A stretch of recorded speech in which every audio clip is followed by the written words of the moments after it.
Pembelajaran kelas 4, tema 4, subtema 1, pembelajaran 4, 5, dan 6. Orang yang bekerja harus memiliki pengetahuan. Apabila tidak memiliki nilai-nilai tersebut, akan berdampak tidak baik. Nilai-nilai yang baik yaitu jujur dan kerja keras. Jujur artinya berkata dengan benar yang benar-benar terjadi. Sedangkan kerja keras yaitu berusaha melakukan sesuatu dengan sekuat tenaga. Seseorang harus bekerja untuk mendapatkan upah.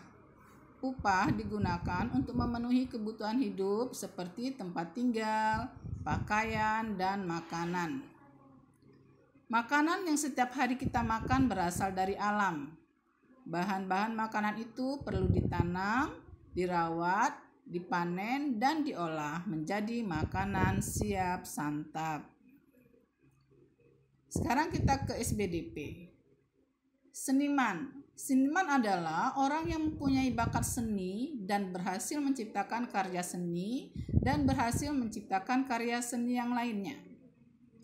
Seniman meliputi pemain film, penyanyi, penari, pelukis, pemain musik, pemain drama, dan lain-lain. Tugas seorang seniman yaitu mengkomunikasikan karya seninya kepada publik, menciptakan karya seni sesuai bidang seni yang digeluti, dan menggelarkan karya seni hasil ciptaannya.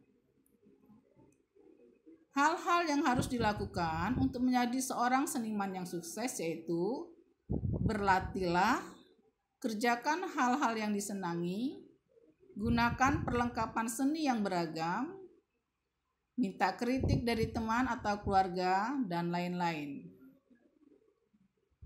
Perabot adalah benda-benda perlengkapan. Perabot sering disebut mebel yang fungsinya sebagai tempat penyimpanan barang, tempat duduk, tempat tidur, dan lain-lain. Kita masuk ke pembelajaran bahasa Indonesia.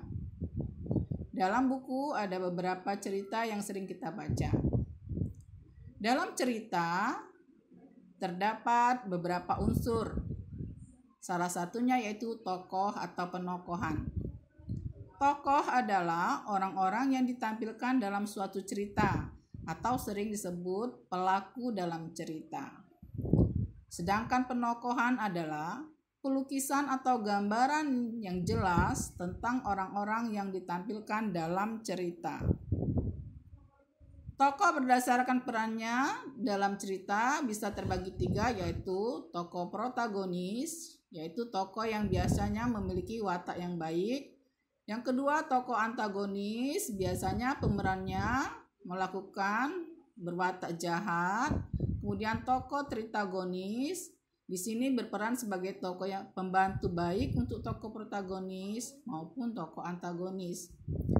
Sedangkan tokoh berdasarkan kepentingan dalam cerita yaitu tokoh utama dan tokoh pembantu. Dalam cerita biasanya terdapat pesan moral atau amanat. Pesan moral atau amanat yaitu pesan yang ingin disampaikan pengarang kepada pembaca melalui ceritanya. Dan biasanya mereka akan memberikan tanggapan yang pendapat itu disebut dengan opini. Pendapat adalah pikiran atau tanggapan tentang suatu hal atau peristiwa atau terhadap orang. Sedangkan pendapat orang tentang suatu hal dapat berbeda-beda. Untuk tugas hari ini yaitu silakan kerjakan tugasmu pada buku tematik halaman 35. Terima kasih, semangat ya anak-anak.